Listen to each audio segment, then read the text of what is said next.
Good evening everyone. Syllabus series को आगे बढ़ाते हुए आज मैं डिस्कस करूंगा आपसे यूपीएससी के मेंस के पेपर 1 के बारे में, जीएस पेपर 1 के बारे में। जैसा कि मैंने पिछले वीडियोस में प्रीलिम्स के पेपर के बारे में डिस्कस किया हुआ है। प्रीलिम्स में 2 पेपर होते हैं, पहला जीएस का पेपर होता है और दूसरा सीसैट का पेपर होता है। उनके वीडियोस में डाल चुका हूँ। अब मैं आपसे डिस्कस करूँगा यूपीएससी के मेंस के पेपर के बारे में, जिसमें कि जीएस के 4 पेपर होते हैं, एक एसी का पेपर होता है और एक पेपर होता है आपका ऑप्शनल का, जिसमें कि 2 पेपर होते हैं। और ऑप्शनल मतलब एक सब्जेक्ट आप पिक करोगे, उसके 2 पेपर होते हैं और 2 पेपर होते हैं कंपलसरी, जिसमें 33% लाने होते हैं। एक इंग्लिश का पेपर कंपलसरी होता है, दूसरा किसी भी इंडियन लैंग्वेजेस का।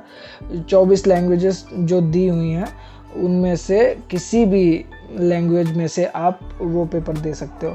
तो आज मैं आप लोगों से डिस्कस करूँगा पेपर 1 के बारे में, जीएस पेपर 1 के बारे में। So welcome to my channel guys, my name is Digvijay Singh और मैं आपसे डिस्कस करता हूँ यूपीएससी की जर्नी के बारे में। और जो भी मैं फील करता हूँ या मैं जो भी सीख रहा हूँ, मैं घर से पढ़ाई करता हूँ, तो जो भी घर से पढ़ाई करना चाहता है वो इस चैनल को फॉलो कर सकता है। मैं जो भी पढ़ने के लिए सही सामग्री है या सही अप्रोच है वो मैं डिस्कस करता हूँ। सो मैं आज जीएस पेपर 1 के बारे में डिस्कस करूँगा। सो इसमें 5 टॉपिक्स हैं। जीएस पेपर 1 में 5 टॉपिक्स हैं।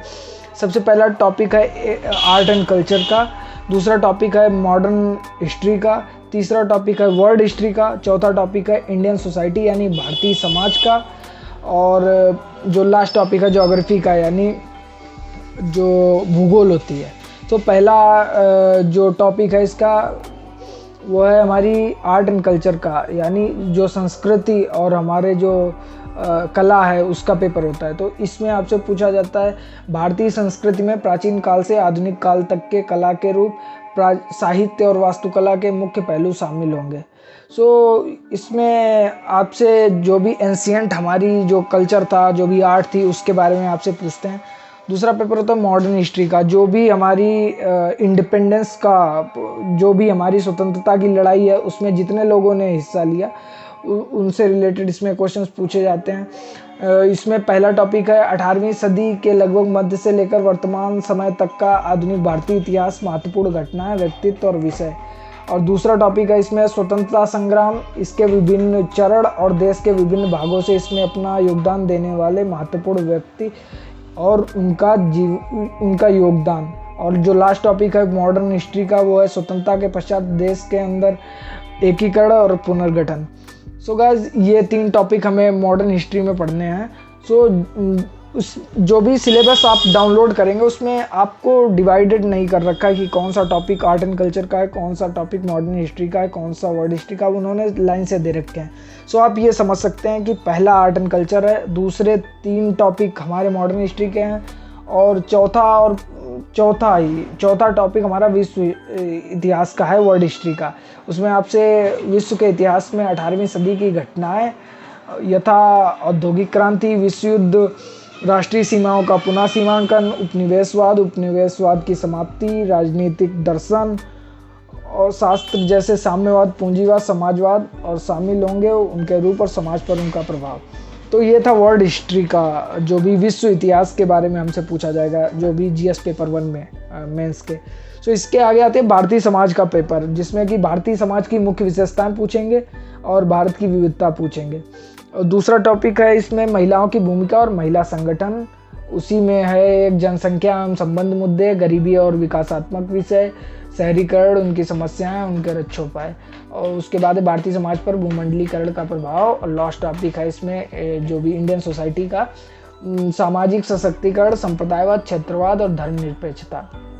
तो आपको ये सारे टॉपिक्स याद रखने हैं। इन टॉपिक्स को याद करके आपका सबसे मेन जो फ़ायदा होगा वो होगा आप जब न्यूज़पेपर पढ़ोगे आपको पता होगा कौन सी न्यूज़ किस पेपर की है। इसलिए जब भी आप तैयारी करने से पहले या तैयारी करने के दौरान रोज़ रिवाइज करो, इस सिलेबस को रोज़ रिवाइज करो। सो इसको लिख लो या इसकी जो पीडीएफ आती है उसको डाउनलोड कर लो या उसकी प्रिंट निकलवा के अपनी टेबल पे रख लो। सो सिलेबस आपके सामने होगा तो आपका कॉन्फिडेंस भी आएगा और जब भी न्यूज़पेपर पढ़ोगे तो आप समझ पाओगे कि आपको इसमें से क्या पढ़ना है, क्या नहीं पढ़ना है। सो आज इसमें जीएस पेपर उनके लास्ट टॉपिक के बारे में डिस्कस करेंगे, जिसका नाम है ज्योग्राफी। उसमें विश्व के भौतिक भूगोल की मुख्य विशेषताएं पहला टॉपिक है। दूसरा विश्व भर के मुख्य प्राकृतिक संसाधनों का वितरण, दक्षिण एशिया और भारत उपमहाद्वीप को शामिल करते हुए विश्व भारत सहित के विभिन्न भागों में प्राथमिक, द्वितीयक और तृतीयक क्षेत्र के उद्योगों को स्थापित करने के लिए जिम्मेदार कारक। सो ये एनसीईआरटी जो 11th-12th की होती है उनमें सारे टॉपिक्स मिल जाएंगे आपको। सो इसमें आपको इंडियन जो ज्योग्राफी है वो नहीं पढ़नी है, इसमें आपको वर्ल्ड ज्योग्राफी पढ़नी है और ट्रेडिशनल ज्योग्राफी जो हम लोग पढ़ते हैं, नदियाँ और तालाब और ये सब, वो हमें पेपर 1 प्रीलिम्स के लिए पढ़नी होगी। पेपर 1 में आपको ये ज्योग्राफी एनसीईआरटी की 11th-12th की किताबें पढ़ें, उसमें पूरा है।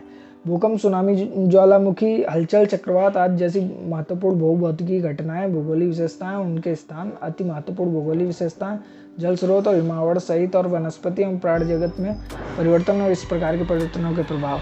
सो दैट्स इट गाइस, ये था आज का सिलेबस और मैंने आपको बताया सिलेबस में क्या क्या टॉपिक पूछे जाएंगे। जो लोग भी इंटरेस्टेड हैं यूपीएससी का पेपर देने में या घर से तैयारी करते हैं, तो मैं उनको आश्वस्त करना चाहता हूं कि आप घर से तैयारी कर सकते हो। इजीली लोग करते हैं और रिजल्ट भी आता है। सबसे पहले जो उसमें मेन चीज़ है, आपकी अप्रोच सही होनी चाहिए। उसके लिए बहुत सारे वीडियोस देखो और रेगुलर मेहनत जो इसमें इम्पॉर्टेंट है। सो अगर आप इस चैनल पर नए हैं तो इसको सब्सक्राइब कर लीजिए, क्योंकि मैं यूपीएससी से रिलेटेड मैं खुद भी तैयारी कर रहा हूँ। सो मैं जो भी फील करता हूँ या जो भी डेटा मेरे लिए इम्पोर्टेंट लगता है वो मैं आप लोगों के साथ भी शेयर करता हूँ। So thanks for watching this video and जय हिंद गाइस।